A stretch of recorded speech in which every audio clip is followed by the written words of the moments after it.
Poverty and education. Finding a correlation between learning and wealth. Is there a link between education and poverty, and how do they influence each other globally? This is the question I have tuned my research to, and it is my intention to answer it in 3 parts. The first is to define what global poverty is, and showcase a relationship between it and education, focusing on a metric known as the enrollment ratio, and to expand upon who becomes educated within that ratio. The second part is to examine how that poverty affects quality of education, using targeted research studies designed to showcase what quality education is. The last part of my research will examine if there is a causal link between that quality of education and attained wealth, to elicit an expectation between level of education and average salaries in Canada. The first part, poverty and education rates. To discuss the matter of how poverty affects education, it becomes prescient to define what poverty is in broader international context, rather than a localized understanding of what poverty is in a first world country.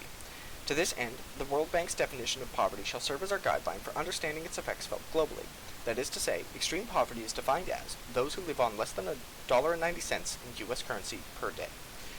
This definition of poverty showcases a true lack of essential requirements for living, as well as expected rights that a society in the early 21st century has become accustomed to.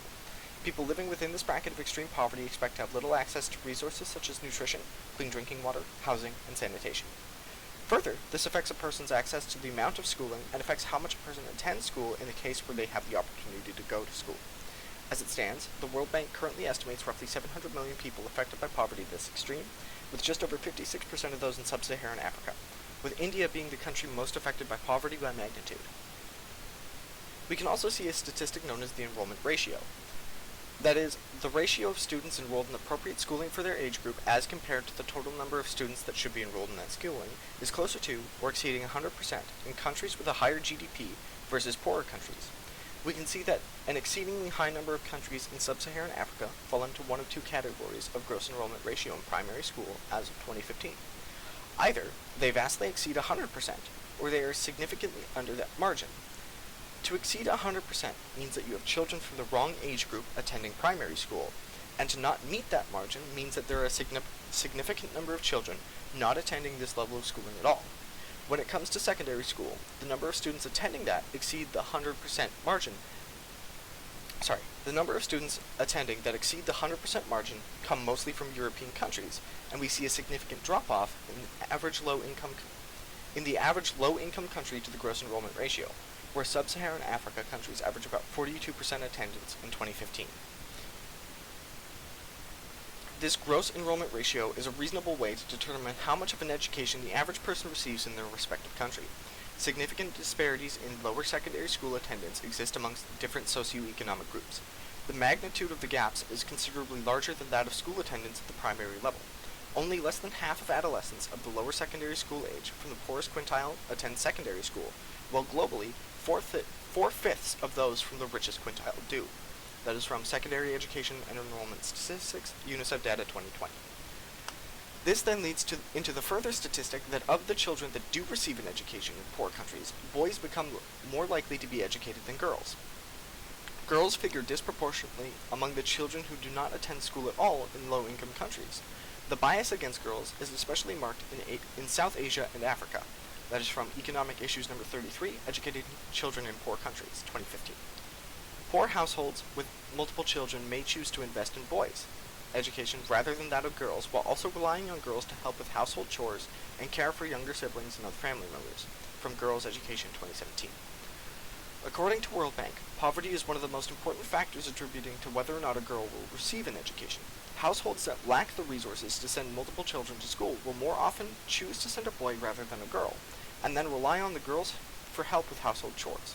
According to UNESCO estimates, around the world 132 million girls are out of school, including 34.3 million of primary school age, 30 million of lower secondary school age, and 67.4 million of upper secondary school age. In countries affected by conflict, girls are more than twice as likely to be out of school than girls living in non-affected countries. Again, from Girls' Education 2017. Now, we shift our focus from low-income countries to first world countries with a particular bent towards Canada to measure the metric of how poverty affects education, and then further how the education you receive affects the wealth you gain later. So, the next two parts of this research focus on first world countries, whereas the first part of this research focused mostly on third world and low income countries. Part 2. How poverty affects education quality. So we can see that attendance in schools is affected by the socioeconomic standard of a country, but the education received is also affected by this standard. In rich countries such as Canada, as many as 1 in 6 children remain in poverty, according to Ferguson, Bovaird, and Muller. 6 poverty-related factors are known to impact child development in general and school readiness in particular. They are the incidence of poverty, the depth of poverty, the duration of poverty, the timing of poverty, which is the age of the child, community characteristics, i.e., the concentration of poverty and crime in the neighborhood, and school characteristics, and the impact poverty has on the child's social network. There is a link between lack of social skills and poverty, which causes issues in engaging with education. Low-income households demonstrate a lack of school readiness. Schools with the largest proportion of children with low school readiness were from neighborhoods of high social risk, including poverty. Again, from Ferguson, Bovaird, and Muller. They go on to state that children who experience poverty also experience, on average, lower educational attainment in regards to vocabulary and communication skills, knowledge of numbers, copying and simple use, and ability to concentrate and cooperative play with other children. We also observe that the gap between poor and wealthiest students attending university is increasing up to 18.6%. Disparity between poor and wealthy students as of 2017 to 2018, from 17.7% for the year before. Thus, being a poor student, even in a rich nation, means you are less likely to gain a university-level education, so the quality of education as a child has dropped, and the likelihood of obtaining further education is also falling. We can see a direct link between the quality and level of education and poverty, with poorer students lagging behind in both countries. This then leads us into our third and final point of research. Does education allow for greater wealth? This question is relatively straightforward to understand, as we try to associate the level of one's education with how much wealth a person can attain from it. A typical developed economy will include various industries with different competitive advantages and disadvantages in the global marketplace. The education and training of a country's workforce is a major factor in determining how well the country's economy will perform. From How Education and Training Affect the Economy, 2021. Having a more educated workforce provides a number of major benefits to economic development. One major benefit is that of not oversupplying labor force workers. Having an overabundance of workers in the labor industry, for example, will cause the wages in that industry to drop. An excess supply of workers is particularly harmful to employees working in industries with low barriers to entry for new employees. Further, workers will increase their potential earning by developing and refining their capabilities and skills. The more they know about a particular job's function, the more they understand a particular industry, the more valuable they become to an employer. Again, from How Education and Training Affect the Economy, 2021. As for individual wealth statistics, we can see a correlation between level of education and average income for an individual. In Canada, a man with an apprenticeship certificate can expect to receive around $73,000 per year, which is roughly 11% less than those with a bachelor's degree and 31% more than those with a high school diploma. Women with a bachelor's can expect to make 60% more than women with a high school diploma and 80% more than those with an apprenticeship certificate. Between 1991 and 2010, men with a bachelor's degree made an average of $1.5 million as compared to $1.1 million for men with a college certificate and $882,000 with a high school diploma, when women with a bachelor's degree made nearly $1 million as compared to $640,000 with a college diploma and $458,000 with a high school diploma in the same time span.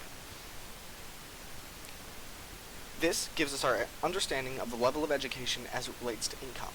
We can see those with a higher level of education receiving greater attainment of wealth, and the lower levels of education receiving vastly inferior levels of income, with a highly significant disparity between the amount men and women make in Canada. We can see that education directly increases how much a person makes. This then feeds back into our cycle of poverty. Those who are educated less due to poverty are less likely to attend college, and on average make less money as a result. Then those people's children grow up with less money, because becoming less likely to attend university, and never fully break from the cycle of poverty established by intergenerational income disparities, with the issues being exacerbated at all levels for women. And we can extrapolate this data to low-income countries, where in Canada, we are advantaged in the economy being successful, gives us greater chances to break from this cycle.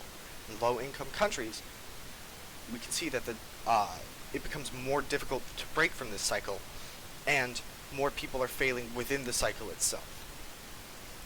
The conclusion to this research is threefold, as with our parts. The first is that there is a clear and direct link as to whether or not poverty affects the rate at which people attend university, with poorer countries having less active student bodies than richer countries.